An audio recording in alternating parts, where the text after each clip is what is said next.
Bonjour chers amis, bienvenue au panel de l'école du sabbat de 3ABN.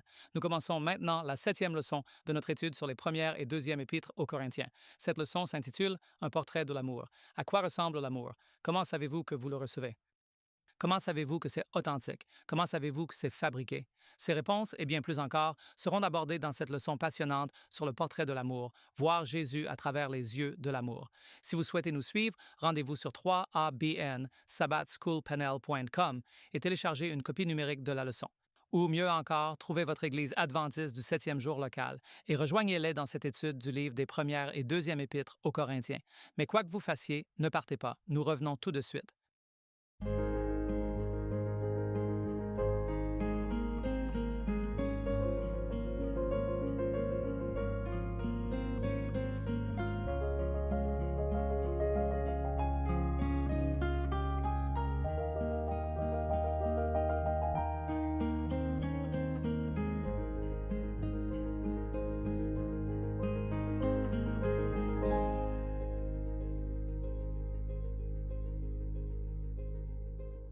Bonjour et bienvenue au panel de l'école du sabbat de 3ABN, leçon numéro 7, un portrait de l'amour. Je suis John Lomakang. Je serai votre présentateur aujourd'hui, mais j'ai une équipe formidable avec moi, une équipe que beaucoup d'entre vous connaissent bien. Mais au cas où vous nous rejoignez tout juste, à ma gauche immédiate se trouve Rizzi Rafferty. Ravi de vous avoir ici, Rizzi. Que traitez-vous? Merci beaucoup, John. Je traite de ce que fait l'amour. Et je pense que c'est ma première fois avec vous et votre mari sur le panel, James Rafferty, pasteur James Rafferty. Que couvrez-vous? C'est bien de vous avoir tous les deux. Nous nous tenons la main sous le comptoir ici. Je traite le contraire de ce que ma femme aborde, ce que l'amour ne fait pas. D'accord. Et le pasteur John Dinzy, J'ai mercredi et c'est un portrait de Jésus. et elle aide Shelley, la dame avec de nombreux chapeaux ici, via 3ABN. Je couvre tes cours de jeudi, foi, espoir et amour. Formidable, formidable. Vous savez, si vous souhaitez continuer à nous suivre, tout d'abord, merci pour ce que vous faites pour maintenir 3ABN en marche. Pas seulement le panel de l'école du sabbat, mais vos prières et votre soutien. Nous avons toujours de nouveaux projets, avons toujours besoin de nouveaux équipements. Les choses vieillissent et doivent être remplacées, alors merci pour vos dons et tout ce que vous faites pour la cause du Christ. Si vous souhaitez obtenir nos notes, vous pouvez aller sur 3abnsabbatschoolpanel.com, je crois, et cliquer sur les notes dans le coin supérieur droit. Inscrivez-vous une fois et vous les recevrez tant qu'elles seront disponibles. Mais avant de plonger dans cette merveilleuse leçon sur le portrait de l'amour, parlons de la différence que fait la force. Invitons l'Esprit de Dieu. Rizzi, voudrais-tu prier pour nous? Bien sûr, Père céleste, nous nous présentons devant toi unis avec ferveur afin que ton esprit soit déversé sur nous ici en studio et sur ceux qui adorent ta parole avec nous à la maison. Nous prions pour que tu nous donnes la compréhension et sur ce sujet si important de l'amour, Père, qui a été mal compris, nous demandons que tu apportes une grande clarté et de la profondeur et que nos cœurs soient touchés d'une nouvelle manière. Nous le demandons au nom de Jésus. Amen. Amen. Merci, Rizzi. Notre lecture des Écritures pour cette leçon particulière se trouve dans Première lettre aux Corinthiens 13:13, et c'est l'aboutissement de ce que Paul décrit comme toutes les facettes de l'amour, et je crois que nous allons en couvrir certaines aujourd'hui. Mais j'aime la façon dont il conclut tout ce monologue sur l'amour. Vous savez, l'amour est bienveillant, ne se vante pas, n'envie pas. Mais il dit au verset 13, « Et maintenant demeure la foi, l'espérance, l'amour, ces trois. Mais le plus grand de ceux-ci est l'amour. » Et nous avons parlé de cela, comment l'amour est le fondement de tout ce que nous faisons pour le Christ. Et car Dieu a tant aimé le monde, il a fait le plus grand investissement pour sauver l'humanité, son propre Fils. Et puis, celui qui n'aime pas ne connaît pas Dieu, car Dieu est amour. Et ensuite, si vous m'aimez, gardez mes commandements. L'amour n'est pas qu'un mot, c'est une action. Nous allons en parler aujourd'hui. Et restez bien à l'écoute car Rizzi a des accessoires. J'en ai entendu parler. J'ai hâte de voir ce qu'elle va en faire. Mais commençons par les bases de l'amour. La semaine dernière, nous avons abordé le thème de l'amour, comme dans le chapitre 13 de la première épître aux Corinthiens. Nous avons étudié cela, mais aujourd'hui, nous devons explorer les paroles de Paul ici plus en profondeur. Le monde dans lequel nous vivons aujourd'hui essaie de nous pousser à aimer les choses. Mais si cela ne vient pas de Dieu, vous savez, l'amour du monde, l'amour de la chair, la convoitise des yeux, la fierté de la vie, toutes ces choses sont le genre d'amour éros, le genre d'amour qui ne met pas Dieu en action ou ne lui fait pas de place. Mais l'amour qui fait place à Dieu nous transforme, pas seulement intellectuellement, mais il devient les actions de nos vies par le fruit de l'Esprit. L'amour est le tout premier. Amour, joie, paix et ils suivent tous, mais encore une fois, le fondement est l'amour. Et l'apôtre Paul parle de l'amour dans tant de catégories, de tant de façons. Mais l'une de celles que je veux aborder est la question qui apparaît dans Matthieu chapitre 24. Et quand nous lisons cela, la question est, quel avertissement Jésus nous donne-t-il au sujet de l'amour? Allons à Matthieu 24 et verset 12. Et le Seigneur Jésus lui-même parle des signes de la fin des temps. On ne penserait pas que cela serait inclus, vous savez, les guerres et les bruits de guerre, les tremblements de terre, les famines, les pestes, les incendies, les inondations, accomplissant les prophéties, mais il y inclut quelque chose de très significatif. Et parce que l'iniquité se multipliera, l'amour du plus grand nombre se refroidira. Nous vivons donc à une époque où Jésus a prédit, prophétisé et annoncé de ne pas chercher l'amour. Ma femme et moi avons cette expression que j'ai adoptée.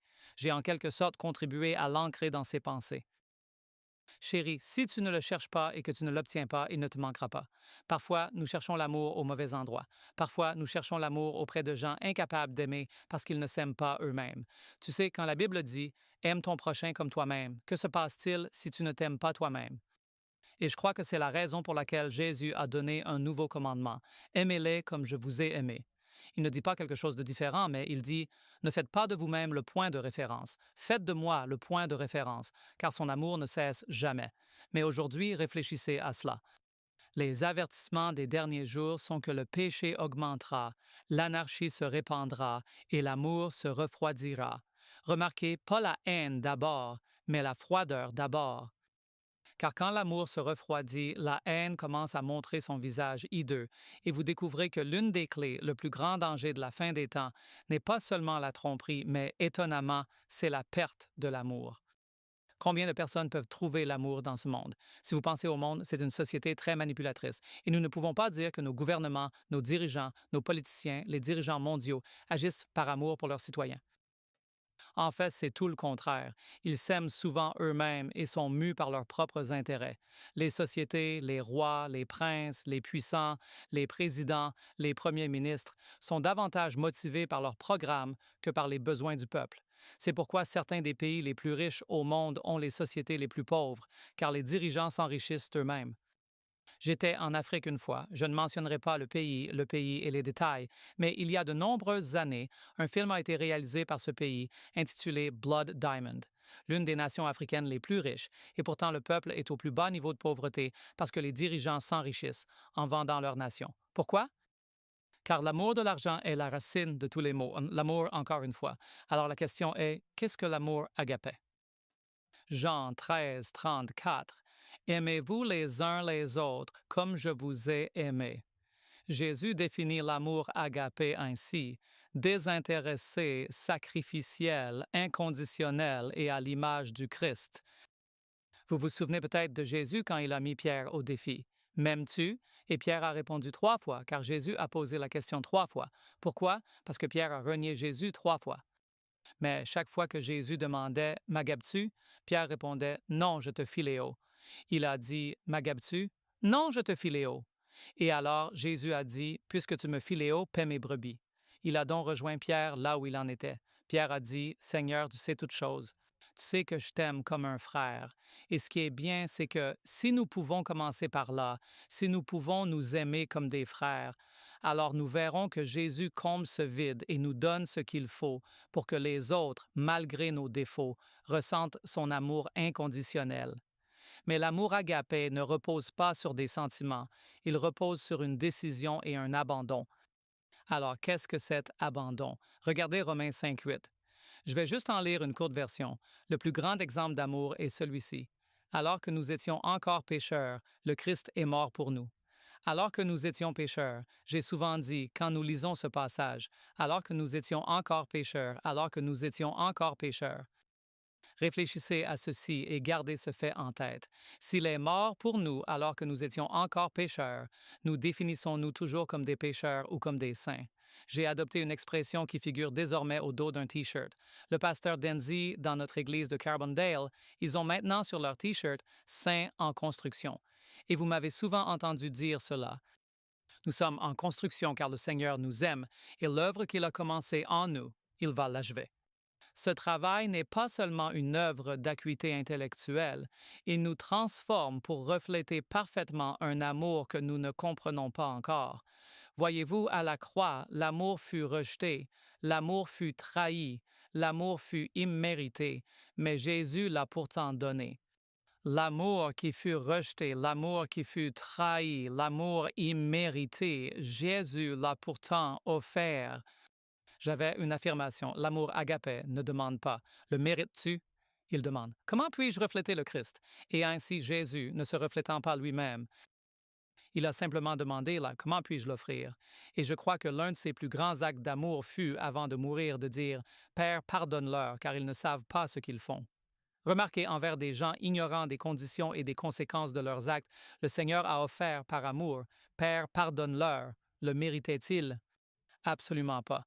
En fait, ceux qui l'étaient étaient récalcitrants dans leur rejet de Jésus, et ils ont exigé qu'il confirme s'il était ou non le Messie. Il a dit, Tu le dis toi-même, et vous me verrez venir sur les nuées du ciel avec puissance et une grande gloire. Il y a donc un groupe de personnes qui ont rejeté son amour et étaient déterminées à anéantir le Christ. Mais puisqu'il est ressuscité, il y a un rendez-vous pour ceux qui ont rejeté, méprisé et dédaigné son amour. Et ils le verront revenir, ce Dieu aimant, cet agneau qui pour eux sera la colère. Mais qu'est-ce que l'amour agapé? Réfléchissons à quelques autres raisons pour lesquelles l'amour agapé est si important aujourd'hui. Car le péché tue naturellement l'amour, l'anarchie endurcit naturellement le cœur. Le péché non repenti engourdit cette compassion. Et par ailleurs, comme un amour froid mène à des relations brisées, les foyers se divisent, les églises se fracturent et les communautés se déconnectent. Troisièmement, parce que l'amour est la preuve du vrai christianisme, Jean 13, 35 dit « À ceci, tous connaîtront que vous êtes mes disciples par votre votre amour les uns pour les autres, pas par votre doctrine. Je ne veux pas que vous manquiez cela. Les doctrines ne sont pertinentes que lorsque les gens savent que vous les aimez. S'ils pensent que vous voulez seulement les convertir ou les pousser à l'uniformité, sans ressentir votre amour ou celui du Christ, ce ne sont que des mots vides. Mais quand vous dirigez comme Jésus, à ceci tous connaîtront que vous êtes mes disciples. Parlons maintenant de ce qui arrive quand l'amour est absent. Tout d'abord, nous savons que l'amour se refroidit, ce qui signifie une perte de compassion et aussi de chaleur. Comment savoir si l'amour est absent? Vous cessez de ressentir profondément pour les autres. L'irritation remplace l'empathie. Vous vous repliez sur vous-même au lieu d'aller vers les autres. Quand le péché augmente, l'amour diminue. Un cœur froid n'est pas un accident, c'est un déclin spirituel négligé. Je veux que vous saisissiez cela. Si vous ne gardez pas ce feu allumé, le feu de l'amour, il finira par s'éteindre. Si vous ne l'alimentez pas, il perdra tout intérêt. S'il est négligé, c'est comme une déchéance spirituelle. Et ce qui devient le premier signe d'érosion finit par faire s'effondrer toute relation amoureuse. Une deuxième raison pour laquelle nous savons que l'amour se refroidit, c'est qu'il devient égoïste au lieu d'être altruiste. Paul dit dans la première épître aux Corinthiens, chapitre 13, verset 5, que l'amour ne cherche pas son intérêt. Cela signifie que si vous ne pensez qu'à vous, alors votre femme ou votre époux, votre mari se dira « Attendez une minute. Il est évident que tu veux que je fasse cela parce que tu veux que je te montre à quel point je t'aime, mais tu n'en donnes aucune preuve, comme la personne qui fournit tout ce dont son conjoint a besoin, sauf l'amour. Tu as une voiture, tu as une maison, tu as de l'argent. Que veux-tu de plus? Et parfois, l'épouse exaspérée dit « Je veux juste ton amour, c'est tout. Je ne veux pas de choses, je veux ton amour. » Un autre signe est que vous tenez les comptes dans vos relations. Vous ne donnez que lorsque cela vous profite et le sacrifice semble être un fardeau plutôt qu'un privilège. Alors, mon conseil pour vous aujourd'hui est de ne pas être égoïste. Voici le remède. Apocalypse chapitre 2, verset 5. Souviens-toi donc d'où tu es tombé, repens-toi et pratique tes premières œuvres. En d'autres termes, revenez à votre premier amour. Très bien, je n'avais pas pensé au fait que l'amour a une température. Oui, et ce n'est certainement pas froid. Ce n'est pas froid. Je suis raisée et j'ai la leçon de lundi intitulée Ce que fait l'amour. Et j'aime vraiment la façon dont l'auteur a introduit le sujet. En gros, ils expliquent comment Paul se concentre sur les caractéristiques de l'amour, ce que l'amour fait et ne fait pas, et comment Paul personnifie l'amour pour que nous puissions entrevoir le comportement d'une personne remplie de l'amour guidée par l'esprit. Dans sa description de l'amour, Paul utilise une série de verbes et tous ces verbes sont en grec. Et je me suis dit, oh là là, ça va être très difficile à retenir. Alors, j'ai apporté des supports visuels pour nous aider, enfin je l'espère, à mémoriser chaque qualité de l'amour. Pour Paul, l'amour est bien plus une question d'action que de sentiment. Très bien. Alors, que fait l'amour? Et le premier verbe que nous avons est macrotuméo. Macrotuméo, et par définition, cela signifie être long. On le définit comme avoir l'esprit long, être patient, endurant. Dans la deuxième épître de Pierre, chapitre 3, verset 9, il est dit que Dieu est macrotuméo envers nous. Il est patient envers nous. Dans Éphésiens 3, 18, en décrivant l'amour, Paul dit que nous serions capables de comprendre. Et ce mot comprendre, je sais, peut sembler être une notion intellectuelle, mais il signifie en fait saisir avec empressement, s'emparer, posséder. C'est à moi. Elle veut que nous comprenions, que nous possédions les largeurs, la longueur, la profondeur et la hauteur de cet amour, si long que son engagement dure toute notre vie. Ne jamais vous laisser, ne jamais vous abandonner. Voilà sa durée. Puis il est si profond qu'il atteint le plus bas des abîmes. Il nous relève de nos moments les plus sombres. La Bible dit, « Si je me réfugie à l'extrémité de la mer, là aussi ta main me conduira et ta droite me saisira. » Il n'y a aucun péché si profond, si sombre, si bas que son amour ne puisse nous atteindre. Il est si vaste qu'elle englobe le monde et l'englobe tout le monde. Personne n'est exclu. Autant l'Orient est loin de l'Occident, voilà à quel point l'amour de Dieu pour nous est immense. Et il est si élevé, nous ne pouvons imaginer ce que Dieu nous a préparé, les sommets vers lesquels il nous mènera si nous acceptons simplement cet amour incroyable. Et si vous y réfléchissez, le contraire de cet amour éternel est quelque chose de vraiment éphémère. Et notre brièveté est en fait un très bon mot pour expliquer comment, parfois, nous interagissons les uns avec les autres sans amour, n'est-ce pas? Nous donnons des réponses courtes et hâtives. Nous tirons des conclusions hâtives. Nous avons des attitudes critiques où nous disons « tu es viré ». C'est fini, j'en ai assez, n'est-ce pas? Nous avons parfois ce genre de relation et pourtant ce n'est pas de l'amour, c'est court. L'amour macrotuméo dans nos vies est là pour durer. Il survit au grief. Il nous mène à bon port. Il est là pour rester. Il endure le bon comme le mauvais. Il est profond et durable. Et l'amour prend aussi les chemins détournés. Il englobe tout le monde. Il cherche à comprendre l'autre. Il est assez large pour voir son point de vue. Se pose des questions plutôt que de tirer des conclusions ou de trouver des solutions. Quel est le mieux pour l'autre personne? Et il est tourné vers les autres avec de longs bras. Il est si élevé que notre capacité à aimer, en fait, nous n'avons pas la capacité d'aimer avec macrotuméo. C'est si élevé, cela vient de Dieu. Donc, le suivant que j'ai pour nous ou que Paul a pour nous est Christunum. Christunum. D'accord, et cela signifie utile. C'est généralement traduit par gentil, l'amour est gentil. Mais quand on regarde ce mot dans l'original, cela signifie être utile. Et j'aime vraiment ça. J'ai apporté cette petite chose utile. Si pratique, si concret. J'ai vraiment appris l'utilité de l'amour dans ma relation avec James, car son langage amoureux principal, c'est les services rendus. Et j'ai appris très tôt dans notre relation, j'ai lu cette déclaration, comment devenir indispensable à son mari en étant gentil et en rendant service. Et je pense avoir réussi à lui devenir indispensable. Oh oui, et lui à moi, ce qui est plutôt génial. Mais j'ai aussi pensé au mot qui est un synonyme de conjoint et c'est aide, n'est-ce pas? Nous devons nous entraider. Et cette gentillesse s'exprime le plus fort par des actes. Et quand on découvre, vous savez, ce dont l'autre a besoin, je suis là pour toi. Comment puis-je être utile et efficace? C'est donc l'outil utile.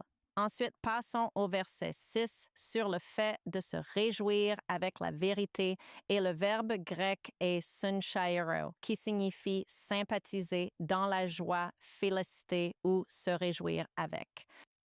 Alors, en pensant à Sunchero, je me suis dit, ce genre d'amour ne se vit pas seul. C'est une expérience partagée. Et peut-être que l'une des expériences ultimes de l'amour agapé, c'est quand vous pouvez la partager avec quelqu'un que vous aimez, mais en lien avec la vérité et dans le contexte de la communauté, et que vous vivez mutuellement la lumière et la vérité ensemble, ce qui est probablement l'une des plus belles choses quand on n'est pas inégalement attelé à son conjoint, quand on peut vraiment, disons, se réjouir de la vérité ensemble. Mais quand vous vous réjouissez avec la vérité, j'ai dû me poser la question. Eh bien, qu'est-ce que la vérité? Quand la vérité se réjouit-elle? Et pour répondre à cette question, je me suis dit, eh bien, Jésus est le chemin, la vérité et la vie. Et dans Luc 15, versets 6, 9 et 32, il nous a donné 3 histoires illustrant sa joie. Quand nous a-t-il demandé de nous réjouir avec lui? Le premier, il est représenté comme un berger qui retrouve sa brebis perdue. Et il dit, réjouissez-vous avec moi car j'ai retrouvé ma brebis perdue. Elle était perdue et maintenant elle est retrouvée. Puis il se compare à une femme qui a perdu une pièce. Et cette pièce, elle a toutes ses autres pièces avec elle, mais elle a perdu cette unique pièce. Alors, elle balaie la maison, elle découvre tout et déplace les meubles, et elle finit par la retrouver. Et elle est tellement ravie. Elle appelle ses amis et leur dit « Réjouissez-vous avec moi, car j'ai retrouvé la pièce que j'avais perdue. » Ensuite, nous avons l'histoire du fils prodigue, où le père organise littéralement une fête et appelle tout le monde à se réjouir avec lui. Mais il y a une personne qui ne se réjouit pas. Qui était-ce? C'était le frère. Il était resté à la maison. Il était resté avec son père. Il était là et pourtant il a révélé qu'il manquait de cet amour sincanero, n'est-ce pas? Car il ne se réjouissait pas avec lui. Il était en fait en colère. Le verbe suivant est stigopas, qui signifie tout supporter. Stigo signifie en fait recouvrir, couvrir de silence, cette protection calme, résiliente et forte qui recouvre tout. Elle couvre notre bien, notre mal. Elle couvre la beauté, la laideur, ce qui est louable, ce qui est dysfonctionnel. Et j'ai pensé au verset biblique qui dit que Dieu nous couvrira de ses plumes et que sous ses ailes, nous aurons confiance. Et j'ai pensé à sa bannière sur nous qui est l'amour. Voilà donc le stigopas. Et le mot suivant est pisteo, qui signifie avoir la foi.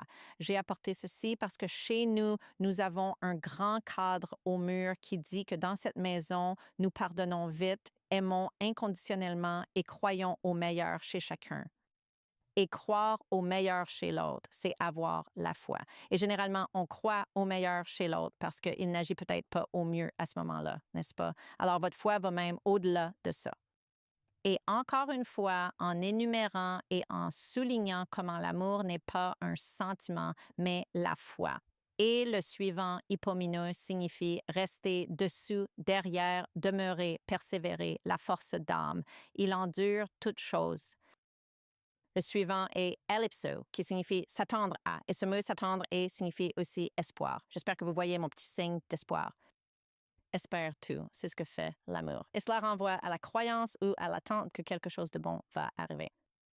La Bible nous dit dans Romains 15 que Dieu est un Dieu d'espérance. Et dans Romains 8, 24 et 25, la Bible nous dit que nous sommes sauvés par l'espérance. C'est ainsi que le Saint-Esprit communique avec nous et il nous attire à lui avec espérance. Encore une fois, voir ce qui n'est peut-être pas évident et croire en ce qui n'est pas encore manifeste. Puis le dernier, ellipso. Cela signifie rester dessous, rester en arrière, demeurer, persévérer, la force d'âme. L'amour endure tout. Et la plus grande preuve de cet amour, c'est Jésus. Jésus, hypomineux, il a enduré la croix, n'est-ce pas? Il a enduré la croix, lui qui possède le bétail sur 1000 collines. Et pourtant, il a vécu dans la pauvreté. Il aurait pu transformer les pierres en pain et pourtant il a choisi de ne pas le faire. Il a choisi de souffrir de la faim. Il est la majesté du ciel. Toute gloire lui appartient et pourtant il s'est humilié et il n'avait aucune beauté pour que nous le désirions. Doris Dubois-Singe, il aurait pu descendre au bord de la croix très facilement et pourtant il y est resté. Et cela par amour pour vous et pour moi. Il a dit « Personne ne m'ôte la vie, je la donne ». Dieu aurait pu anéantir le monde et continuer sa vie, mais il ne l'a pas fait. Il est resté. Amen. Oh, merci, Rizzy. Tous ces exemples d'amour. Je ne pense pas qu'on les oubliera. Je ne pense pas que vous verrez un mètre ruban de la même façon. La longueur, la largeur, la profondeur et la hauteur de l'amour de Dieu. Nous allons faire une courte pause, un bref moment de mission et nous reviendrons tout de suite. Bonjour, je suis Greg Morricone. Je suis ravi que vous vous soyez joint à moi pour ce moment Mission 3ABN. Nous vous avons parlé de Michael, un jeune homme qui s'est éloigné de sa foi à l'université en menant une vie de fête. Cependant, son père a découvert 3ABN et a commandé une série de sermons du pasteur Doug Batchelor qu'il a aussitôt transmis à son fils. Des années plus tard, Michael a tout remis en question et un jour, il s'est souvenu de ses cassettes. En les regardant, son cœur a été touché et il a prié, faisant son premier pas vers Dieu. Il a commencé à fréquenter une église adventiste du 7e jour, a suivi des études bibliques, a demandé ses samedis de congé et a arrêté la cigarette et la drogue, mais l'alcool était plus difficile à abandonner. Puis, un matin, après une nuit de beuverie, il a réalisé que le plaisir avait disparu et peu après, il a été baptisé et a rejoint l'Église. 2 semaines plus tard, sa station de radio a été vendue, alors il a commencé à chercher un autre travail. Le Seigneur n'a cessé de me poursuivre, dit-il, me disant que je pouvais faire plus pour lui que de simplement parler entre 2 chansons. Alors j'ai répondu, « Très bien, que veux-tu que je fasse? Être pasteur? » Et j'ai eu ma réponse. « C'est insensé, ai-je pensé, mais avant la fin de l'année, je me préparais pour le ministère. » Aujourd'hui, Michael continue de prêcher l'Évangile éternel de Jésus-Christ. Loué soit Dieu. Rejoignez-moi la prochaine fois pour un nouveau moment de mission sur 3ABN. Oh là là, Jill, c'est un témoignage incroyable. Ça vient d'arriver d'un gars qui a acheté un livre d'occasion en ligne et devinez ce qu'il y avait dedans? 2 marque-pages de 3ABN mentionnant le panel de l'école du sabbat. Il n'en avait jamais entendu parler. Il a fait des recherches et il est très enthousiaste à propos de ce qu'il découvre sur le site Internet de l'école du sabbat de 3ABN. J'aime cela parce que Dieu veut que nous découvrions la vérité et trouvions Jésus partout et le panel de l'école du sabbat à 3ABN le fait. C'est exact. Alors nous vous invitons à aller sur 3abn.tv. Vous pouvez faire un don si vous voulez soutenir le travail qui se fait ici. Bienvenue à nouveau dans notre leçon sur un portrait d'amour. Nous allons passer à Pasteur James Rafferty sur la leçon de mardi. Merci, John. J'apprécie vraiment ce que Reese a partagé dans notre dernière leçon. Je vais partager l'opposé de ce que ma femme a partagé, ce que l'amour ne fait pas. Nous allons examiner pourquoi Paul mentionne les aspects négatifs de l'amour et pas seulement les aspects positifs. Reese a donc parlé des 7 choses que fait l'amour. La leçon d'aujourd'hui va examiner les 8 choses que l'amour ne fait pas. Nous allons commencer dans la première épître aux Corinthiens, chapitre 13, verset 4. Il est écrit, « La charité est patiente, elle est pleine de bonté. La charité n'est point envieuse. La charité ne se vante point, elle ne s'enfle point d'orgueil. » En examinant ce mot en vie, le terme grec est zélou et il signifie avoir des sentiments chaleureux pour ou contre. Or, ce mot peut être utilisé de manière positive. C'est un désir pour des dons supérieurs, première épître aux Corinthiens, chapitre 12, verset 31, un désir pour des dons spirituels, première épître aux Corinthiens, chapitre 14, verset 1, et un désir de prophétiser, première épître aux Corinthiens, chapitre 14, verset 39. Mais ici, dans la première épître aux Corinthiens, chapitre 13, verset 4, tout comme dans le livre des Actes, chapitre 7, verset 9, c'est un aspect négatif. Il est bon de désirer les dons spirituels, mais pas d'envier les personnes douées, poursuit le guide, car cela crée des divisions. 1 Corinthiens 3, 3. La chose suivante que l'amour ne fait pas, selon le texte, est de se vanter. La version King James dit « ne se vante pas », mais le mot pour bien comprendre est se vanter. L'amour ne se vante pas, ne s'élève pas. Nous pourrions lire cela car il a un double usage dans ce verset. Le mot vanter est là, mais lui-même est aussi le même mot grec, donc c'est un double usage du mot pour se vanter. Nous pourrions donc lire que l'amour ne se vante pas ou double vantardise. Cela exprime l'idée de s'auto-louer ainsi que le désir d'être loué par les autres. Donc, s'auto-louer et désirer les louanges des autres, c'est une double vantardise.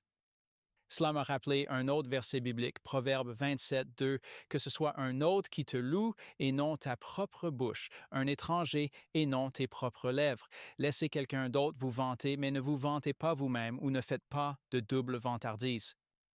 Encore une fois, nous voulons examiner cette expression dans le contexte d'un Corinthiens 13, 4, enflé. C'est ce que dit la version King James. Le terme « enflé » apparaît dans la première épître aux Corinthiens, chapitre 8, verset 1, dans la déclaration remarquable de Paul. La connaissance enfle. Souvenez-vous, nous en avons parlé plus tôt. La connaissance enfle, mais l'amour édifie. Vous avez donc cette confirmation du contraste ici entre l'amour, ce que l'amour fait et ce que l'amour ne fait pas. Et bien sûr, la connaissance enfle, mais l'amour édifie. Donc l'amour n'est pas enflé. Cela désigne une personne gonflée d'orgueil. Vous savez, cela apparaît aussi dans la première épître aux Corinthiens, chapitre 5, verset 2. Rizy a partagé dans une émission précédente que vous êtes enflés d'orgueil car vous ne traitez pas le péché avec amour dans l'Église. Donc, quand nous échouons à traiter le péché dans l'Église, nous sommes enflés d'orgueil. L'amour ne s'enfle pas d'orgueil. L'amour va donc traiter le péché dans l'Église. L'amour va apporter la correction. L'amour va apporter le blâme. Ça, bien sûr, nous voyons cela aussi dans l'Épître aux Hébreux, chapitre 12, ainsi que dans l'Apocalypse, chapitre 3. Ceux que j'aime, je les reprends et je les châtie. L'amour n'agit pas de façon inconvenante, n'est-ce pas? Le verbe ici, inconvenante, n'y signifie agir de manière inappropriée. Et comme le mot précédent, vanter, celui-ci a aussi un double usage dans le verset. L'expression pourrait se lire l'amour n'agit pas grossièrement. En d'autres termes, il y a une intentionnalité dans l'acte grossier. Il peut y avoir des moments dans la vie de John où nous agissons de manière inconvenante ou grossière par accident.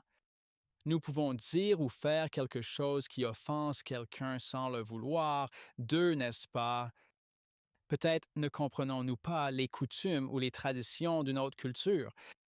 Nous faisons quelque chose de grossier à leurs yeux. Ce texte parle d'une intentionnalité dans la grossièreté. Comme nous le verrons et l'avons vu, Paul éclaire l'Église de Corinthe, ici précisément dans le contexte des dons spirituels. Il parle donc des dons spirituels dans la première épître aux Corinthiens, chapitre 12, encore dans la première épître aux Corinthiens, chapitre 14, et entre les deux, il définit ce qu'est l'amour.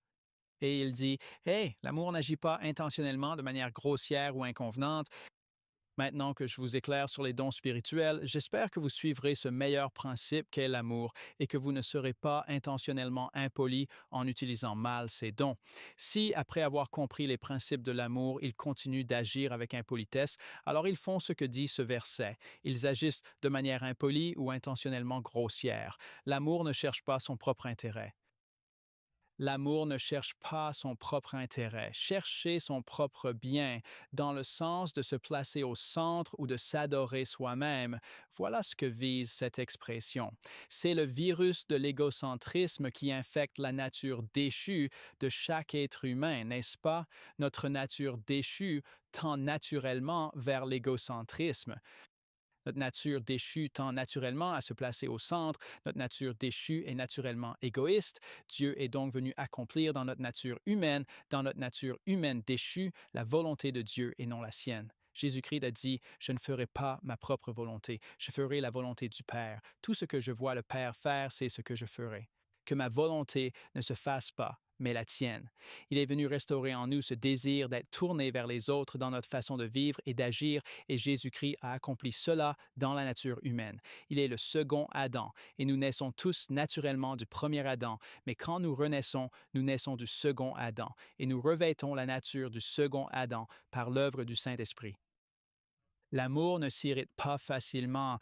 Ici, le verbe suggère un état d'excitation intérieure, désignant quelqu'un qui est poussé à la colère. Tout comme le mot précédent, vanter, et le mot inconvenant, ce mot provoquer, a un double usage dans ce verset. Le mot « et provoqué partagent le même mot grec. Je me souviens de l'expression que les gens utilisaient. Je ne sais pas si vous vous en souvenez. Susceptible, susceptible, susceptible, susceptible, comme si quelqu'un était hypersensible. L'amour n'est donc pas hypersensible. Je pense que c'est un point majeur dans notre société actuelle. Vous ne trouvez pas? On dirait que tout le monde, surtout en politique, est hypersensible. Nous sommes très sensibles à tout et l'amour n'est pas hypersensible. L'amour prend un peu de recul et regarde la situation dans son ensemble avant de tirer des conclusions hâtives. Cela signifie donc que l'amour n'est ni irritable ni susceptible. Il ne tient pas compte du mal. Le mot grec ici évoque la comptabilité.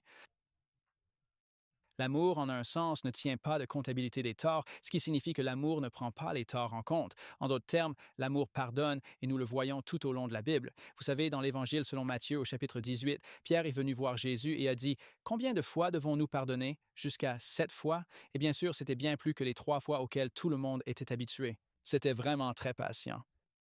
Et Jésus a dit, non, je ne dis pas 7 fois, mais 70 fois 7. Et en un sens, je pense qu'il fait référence à cette période prophétique de 70 semaines, n'est-ce pas? 490, car 70 fois 7 font 490 ans qui furent fixés pour la nation juive avec ses hauts et ses bas, ses périodes d'apostasie, et Dieu a été patient avec eux jusqu'à ce que, bien sûr, Jésus-Christ vienne et qu'il le rejette. L'amour ne se réjouit pas de l'injustice.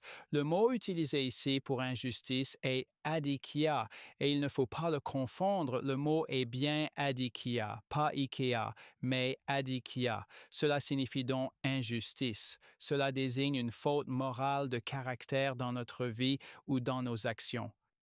C'est défini dans la première épître de Jean, chapitre 5, verset 17, comme le péché. L'amour ne se réjouit pas du mal, de l'injustice ou du péché. Or, la deuxième épître aux Thessaloniciens, chapitre 2, verset 12, dit que ceux qui sont séduits et condamnés sont ceux qui prennent plaisir à l'injustice, à l'adikia.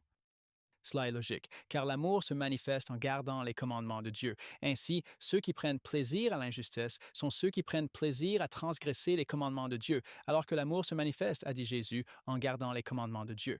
Jean, vous avez mentionné plus tôt que Jésus a dit « Si vous m'aimez, gardez mes commandements ».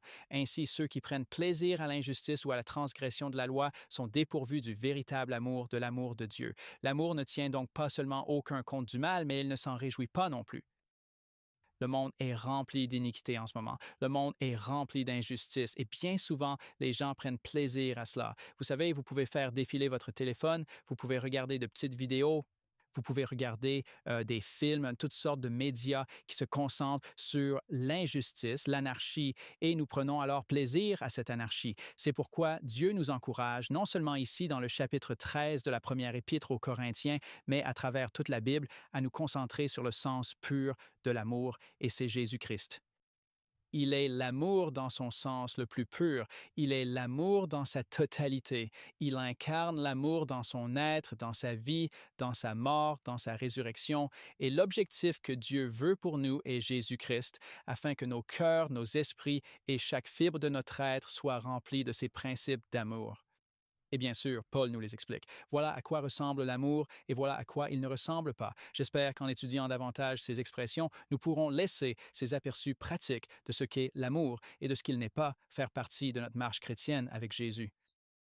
Amen, amen. Cela prépare vraiment le terrain pour la leçon de mercredi qui est un portrait de Jésus. Et quand vous regardez le chapitre 13 de la première épître aux Corinthiens et que vous examinez tout cela, vous le lisez et vous vous dites « Wow, ce n'est pas de moi dont il parle ici ». Et la leçon souligne quelque chose que j'aimerais vous lire. Il est écrit « Nous pouvons nous sentir frustrés ». En lisant 1 Corinthiens 13, versets 4 à 7, nous pouvons nous sentir frustrés de réaliser que, dans une moindre ou une plus grande mesure, nous ne parvenons pas à manifester toutes ces facettes de l'amour. Il est probable que Paul pensait à la personne de Jésus en écrivant le chapitre 13 de la première épître aux Corinthiens. En effet, seul le Christ a parfaitement révélé toutes ces caractéristiques de l'amour. Ainsi, en fin de compte, la description de l'amour par Paul est un portrait de Jésus, comme l'a mentionné le pasteur James. Vous savez, c'est intéressant, l'un de mes livres préférés est Jésus-Christ, et il y décrit comment était le monde à l'époque où Jésus est apparu en tant qu'être humain. Très, très intéressant, car nous lisons au début de la Bible que Dieu a créé l'homme et la femme à l'image de Dieu. Mais avec le temps, Satan a semblé s'efforcer d'éliminer cette image pour y substituer celle du diable. Et au lieu de refléter l'image de Dieu, les gens ont commencé à refléter l'image du diable lui-même. J'ai ici une citation de Jésus-Christ qui nous aide sur ce sujet que nous lisons ou que nous étudions.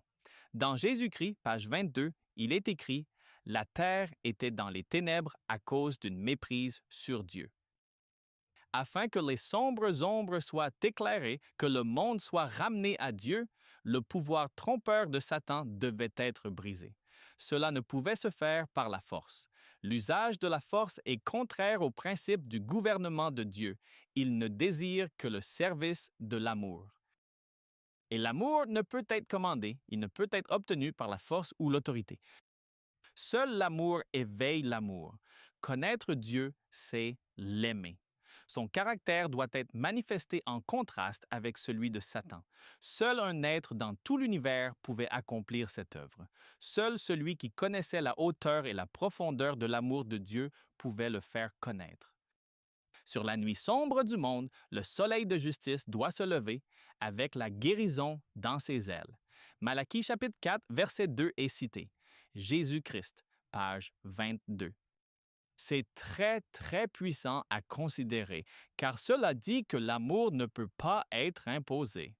Vous savez, je suis sûr qu'aucun de ceux qui m'écoutent en ce moment n'a dit à sa femme ou même à sa petite amie « Je t'ordonne de m'aimer ». On ne peut pas forcer quelqu'un à nous aimer. C'est une décision que les gens doivent prendre, de vous aimer ou non, mais seul l'amour éveille l'amour. Seul l'amour éveille l'amour, et c'est ainsi que Dieu essaie de nous attirer à lui. Il y a quelques versets présentés dans la leçon. Je vais en lire seulement quelques-uns car nous n'avons pas le temps. Jean 13, 1 est le premier.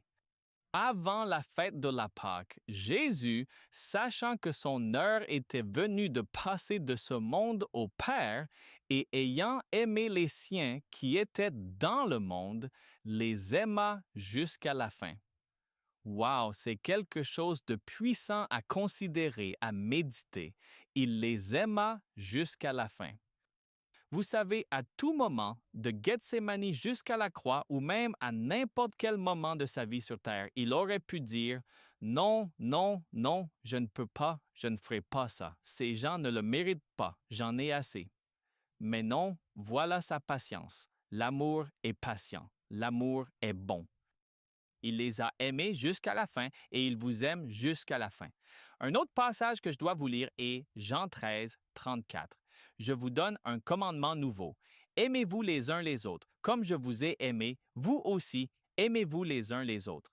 C'est donc un choix que nous devons faire d'aimer nos frères et sœurs, et certains de ces frères et sœurs ne sont pas faciles à aimer, n'est-ce pas? C'est seulement par la grâce de Dieu que nous pouvons apprendre à aimer ceux qui nous agacent. Il y a des gens qui semblent savoir exactement quoi dire ou quoi faire pour nous faire perdre patience. Mais Dieu peut nous aider à surmonter cela. J'ai rencontré des personnes comme ça, d'ailleurs. J'espère ne pas être l'une de ces personnes moi-même. Mais de toute façon, nous continuons à lire au fur et à mesure. Laissez-moi passer à Jean 15, 12. C'est mon commandement que vous vous aimiez les uns les autres comme je vous ai aimé. Donc, en substance, Jésus dit « Je vous ai aimé ». Parce que je vous ai aimé, vous devez aussi vous aimer les uns les autres. Je vous ai montré comment faire. Suivez mon exemple. Et par sa grâce, nous pouvons suivre son exemple. Maintenant, j'ai une autre chose à vous lire, tirée des écrits d'Ellen G. White. C'est la collection intitulée 1888, page 215. Écoutez attentivement, ou plutôt prêtez l'oreille. L'égoïsme est inscrit sur le cœur humain en caractère clair et indéniable. Dès que l'amour de Dieu prend sa place, on y trouve l'image et l'inscription de Jésus-Christ. Toute sa vie, au sein d'un monde rempli d'orgueil et d'égoïsme, fut sans exception l'incarnation de cette charité qui est patiente et pleine de bonté, qui n'est point envieuse, qui ne se vante point, qui ne s'enfle point d'orgueil. Ne cherche pas son intérêt, ne s'irrite point, ne soupçonne point le mal. Elle ne se réjouit pas de l'injustice, mais elle se réjouit de la vérité. Elle excuse tout, croit tout, espère tout, supporte tout. Jésus-Christ en est l'incarnation. Donc, je félicite les auteurs qui ont donné le titre à cette leçon, Un portrait de Jésus, car 1 Corinthiens est un portrait de Jésus. Donc, Dieu est amour nous est présenté dans 1 Jean 4, 8. Il nous aime tant qu'il a donné son Fils unique, dit Jean 3, 16. Jésus est l'expression totale de cet amour. Cela nous oriente ici vers Hébreux 1, 3. Si nous voulons savoir comment l'amour s'exprime, nous devons longuement regarder Jésus. Nous devons tous le faire chaque jour. Considérez l'amour de Dieu. Considérez l'amour de Dieu pour vous, car il a été clairement présenté dans la vie du Christ et, en vérité, dans votre vie aussi. Et vous devez vous demander, le Seigneur a-t-il été patient avec vous? Il a été patient avec moi. Il a été bon avec moi et je sais qu'il a été patient avec chacun d'entre nous, car en réalité, qui ici peut dire « Dieu n'est pas patient » ? Dieu est patient et c'est pourquoi vous avez encore une chance de vous donner à Jésus. Je vais maintenant vous lire un passage du livre Heureux, ceux qui, page 38. Remarquez ceci. Quand l'amour remplit le cœur, il se déverse sur les autres, non pas à cause des faveurs reçues d'eux, mais parce que l'amour est le principe de l'action. L'amour modifie le caractère, gouverne les impulsions, apaise l'inimitié et ennoblit l'affection. Cet amour est aussi vaste que l'univers et il est en harmonie avec celui des anges. Chéri dans le cœur, il adoucit toute la vie et répand sa bénédiction sur tous. C'est cela et cela seul qui peut faire de nous le sel de la terre. Merveilleux, merveilleux. 1 Corinthiens 13:3, ce passage ou ce verset, il me stupéfie vraiment. Remarquez ce qu'il dit. Et quand je distribuerai tous mes biens pour la nourriture des pauvres, et quand je livrerai mon corps pour être brûlé, si je n'ai pas l'amour, cela ne me sert de rien. J'ai vu des gens faire des choses, et je me dis, waouh, quel sacrifice, quel amour. Mais si ce n'est pas fait avec amour, cela n'a vraiment aucun sens. Cela ne signifie rien. Et vous savez, je pense que même les animaux peuvent parfois sentir quand ils sont en présence de quelqu'un de gentil et attentionné. J'ai vu des chiens essayer de rester à l'écart des gens. Il y en a ce qu'ils ressentent, mais parfois, on entre dans une pièce et on sent que quelque chose ne va pas parce qu'il y a eu une dispute ou autre et l'atmosphère est lourde. Mais je pense que l'inverse est vrai aussi. Quand vous arrivez dans une ambiance où tout le monde sourit, vous vous sentez mieux. Vous vous sentez mieux.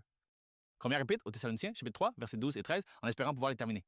Et que le Seigneur vous fasse croître et abonder en amour les uns envers les autres et envers tous, tout comme nous le faisons pour vous, afin qu'il affermisse vos cœurs en sainteté irréprochable devant notre Dieu et Père, lors de l'avènement de notre Seigneur Jésus-Christ avec tous ses saints.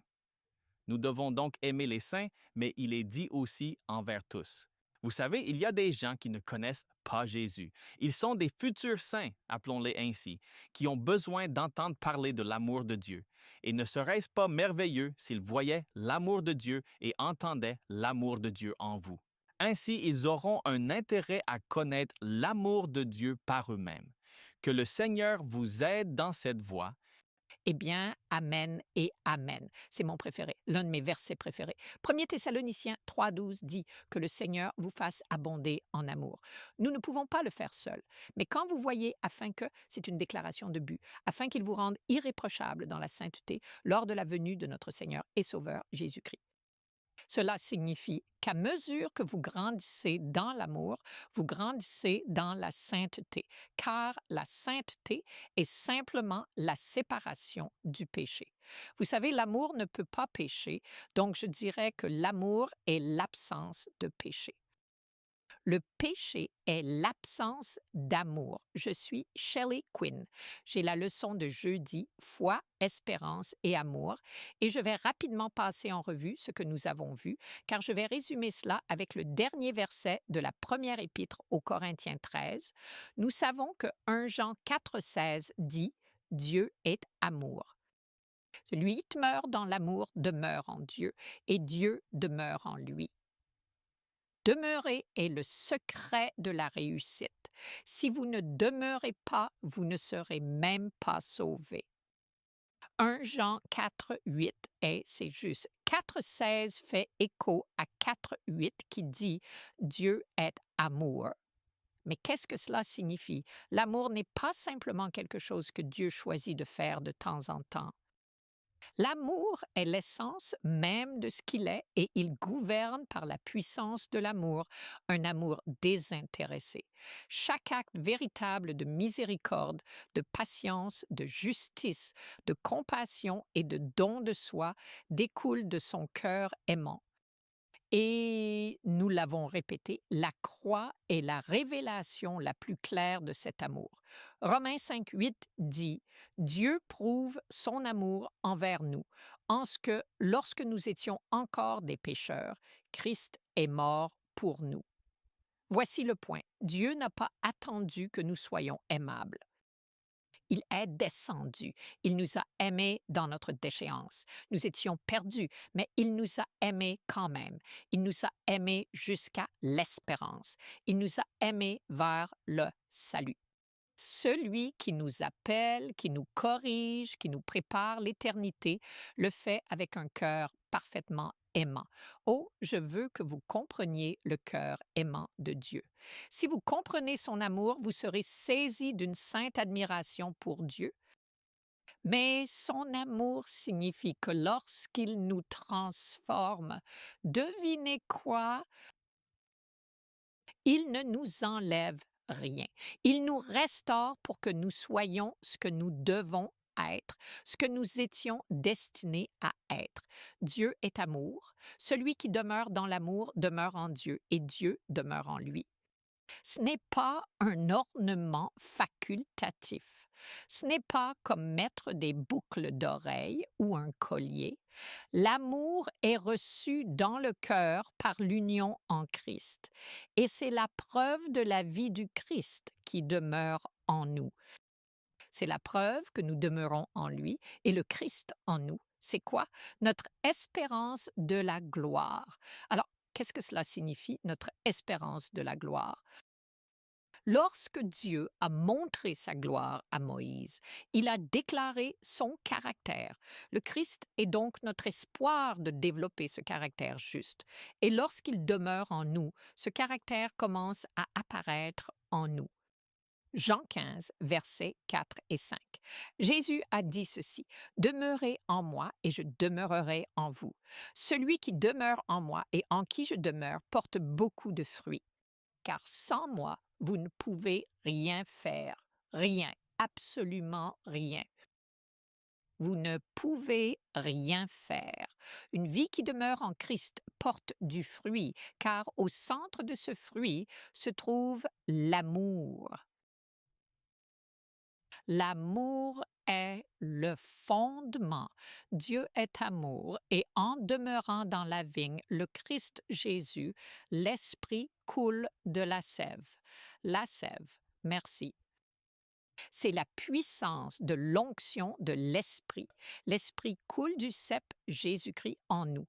Donc, l'amour n'est pas quelque chose que nous essayons de produire. C'est le fruit d'une vie en union avec le Christ. Et c'est pourquoi la première épître aux Corinthiens est si importante. Vous savez, les Corinthiens avaient des dons. Ils avaient la connaissance, le zèle et une spiritualité publique. Or, ils étaient doués. Joyeux sabbat pour ensuite se disputer tout le long du chemin du retour. Mais il leur manquait quelque chose d'essentiel. Leur conduite révélait qu'ils ne marchaient pas dans l'esprit du Christ comme ils le devraient.